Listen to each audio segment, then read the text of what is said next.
समकालीन विश्व में सुरक्षा। ठीक है, पॉलिटिकल साइंस का क्लास 12 का हमारा ये लेसन है। अब सुरक्षा क्या है बेटा? सुरक्षा होती है सिक्योरिटी। ठीक है, जैसे आप और हम यहाँ क्लास में बैठे हैं और हम निश्चिंत होके बैठे बिना किसी भय के, बिना किसी डर के। हमें क्या पता है कि हमें ये अंदर से पता है कि हम लोग यहाँ पर सुरक्षित हैं। तो सुरक्षा क्या है? सुरक्षा बेसिकली किसी भय, डर या खतरों से आजादी। दैट मीन्स किसी भी कंट्री को अगर हम लेंगे तो कंट्री के हिसाब से क्या होगा? फ्रीडम फ्रॉम फियर या थ्रेट, या कोई भी बाहरी ताकत आके हमारे को नुकसान ना पहुंचा सके। सभी देशों का एक राष्ट्रीय सुरक्षा नीति या पॉलिसी भी होती है और सबकी एक समान है। तो सुरक्षा सबको समझ में आ गया? क्या है? बेसिकली खतरों से आजादी। अब कौन से खतरे हो सकते हैं वो हम बाद में करेंगे और उसकी दो अवधारणाएं। अब यहाँ पे ध्यान देना, किसी भी देश में चाहे आप और हम हो गए आम नागरिक, हमें क्या देखना है? उस देश को कि उस देश की अखंडता बनी रहे। अखंडता क्या होती है बेटा? टेरिटोरियल इंटेग्रिटी, मतलब हमारी जो सीमाएं हैं उस सीमाओं पर बाहर से कोई आक्रमण ना करे या हमारे सीमाओं के अंदर घुसकर हमारे देश की संप्रभुता या सॉवरेनिटी को खत्म करने की कोशिश ना करे। अगर हमारे देश की सीमाएं सुरक्षित है, देश की अखंडता नॉर्मल तौर से सुरक्षित रहेगी और साथ साथ क्या होगा? देश की संप्रभुता या सॉवरेनिटी, हमारी क्या निर्णय लेने की क्षमता हमारी देश की खुद होगी, हमारी सरकार की अपनी होगी। यही हमारी सुरक्षा है। साथ साथ जो आप और हम यहाँ पर रह रहे हैं आम नागरिक, उनके जो केंद्रीय मूल्य हैं या कोर वैल्यूज हैं, वो सारी की सारी कोर वैल्यूज निश्चित है। मतलब क्या? समानता, सामाजिक न्याय, फ्रीडम, इक्वालिटी, ये सारी चीजें हमें आराम से मिल रही है बिना किसी खतरे के। और हर व्यक्ति या हर आम नागरिक अपना जीवन जो है एक गरिमापूर्ण तरीके से जी सकता है। A life full of dignity, without fear, without any external threat. यही क्या है? सुरक्षा। और सुरक्षा की नीति हर देश की बराबर होती है और जो उस समय की तत्कालीन सरकार होती है वो इस चीज को निश्चित करती है कि देश जो है वो सुरक्षित रहे। यहाँ तक सबको क्लियर हो गया? Yes, ma'am. ऑलराइट, अब हम बात करेंगे सुरक्षा की दो अवधारणाएं होती है, दो नोशंस होते हैं। पहला आज जो हम करेंगे वो होगी पारंपरिक सुरक्षा। पारंपरिक सुरक्षा से मतलब है बेटा युद्ध। बेसिकली जब कोई दूसरा देश बाहरी हमला आपके देश पर करता है। जब भारत आजाद हुआ था 1940s, 50s, 60s, अगर इस दौरान को हम देखेंगे, इन दशकों को हम देखेंगे तो बाहरी हमले बहुत हुए। ठीक है, तो वो किस में आता है? पारंपरिक अवधारणा में आता है। पारंपरिक अवधारणा के भी दो पार्ट है। एक बाहरी, जब बाहर से देश पे हमला हो और देश की सुरक्षा को खतरा हो।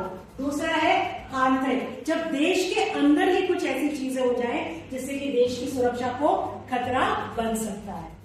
बाहरी हमले में युद्ध आपने देखा होगा कि इंडिया के ऊपर बाहर से हमले हुए थे। ठीक है, 1962 में भी हुआ, 1965 की लड़ाई, 1971 में भी, और क्या हुआ 1999 में कारगिल युद्ध भी हुआ। उसमें देश की सुरक्षा को क्या हुआ था? थोड़ा सा खतरा पैदा हो गया।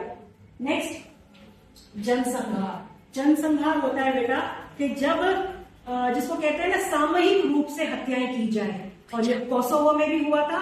रवांडा अफ्रीका में एक देश है, 1994 में वहां पर 100 दिन की लड़ाई चली थी दो कबीलों के बीच में। थोड़ा सा नाम आपको थोड़ा सा अलग सा लगेगा, लेकिन किसके बीच में थी? तुत्सी ट्राइब था और हुतू ट्राइब था। वो आपस में मतलब कबीले लड़ रहे थे और उन्होंने जिसको कहते हैं हजारों की संख्या में दूसरे समुदाय के लोगों को मार दिया।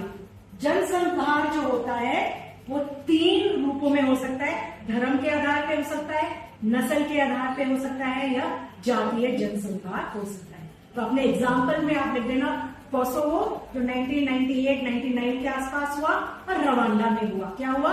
जनसंहार। जनसंहार क्या है बेटा? सामूहिक हत्याएं।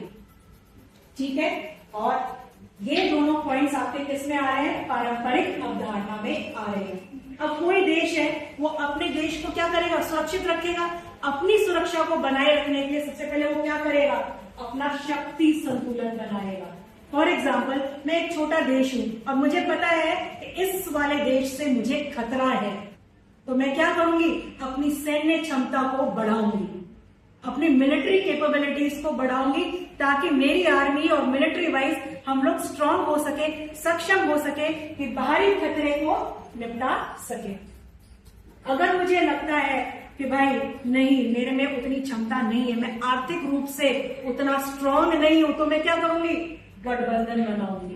गठबंधन किसके साथ बनाऊंगी, कोई और दूसरे देश के साथ जो मुझसे बड़ा देश है, उसके साथ मैं सैन्य गठबंधन करूंगी, रिटर्न में समझौता करूंगी, जिसको हम ट्रीटी या संधि कहते हैं। संधि करने से क्या हो जाएगा कि अगर वो देश जो मेरा दुश्मन देश है, जो मुझ पर आक्रमण करेगा, तो मेरे साथ साथ मेरे जो गठबंधन वाले देश है मेरी मदद के लिए आ जाएंगे और क्या करेंगे, हम लोग सब मिलकर उस आक्रमणकारी देश से मुकाबला करेंगे।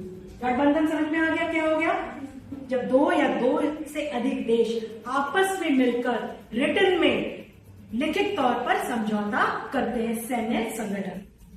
एग्जाम्पल हमारा था नेटो, जो अभी भी चला आ रहा है, ठीक है, सेंटो और सिएटो, ये तीनों, और वार्सो संधि तो है ही है जो हमने पहले किया हुआ है। वार्सो संधि क्या थी, गठबंधन, किसके द्वारा, सोवियत संघ के द्वारा बनाया गया था। ये सारे मिलिट्री समझौते होते हैं। और लास्ट होता है कि हमारे पास और कोई चारा नहीं है, शस्त्रीकरण। हम क्या करेंगे, अपने देश की मारक क्षमता बढ़ाएंगे, हथियारों को और बढ़ाएंगे। और वो हथियार किस प्रकार के हो सकते हैं बेटा, नॉर्मल हथियार भी हो सकते हैं, मिसाइल्स तो है ही है, इसके साथ साथ जैविक हथियार हो सकते हैं, रासायनिक हथियार भी हो सकते हैं, और परमाणु हथियार। आ गया सबको क्लियर? फाइनल रिकैप, सुरक्षा क्या है, बेसिकली खतरे से आजादी किसी भी देश के लिए। और क्या है, खतरा आ जाएगा तो देश की अखंडता को नुकसान पहुंच सकता है, संप्रभुता कमजोर पड़ सकती है, और केंद्रीय मूल्य जो हर नागरिकों को मिलते हैं। इन चीजों को बचाए रखने के लिए हर देश क्या करता है, जो है अपनी सुरक्षा की नीति अपनाता है। उसके लिए पारंपरिक और गैर पारंपरिक अवधारणाएं होती है।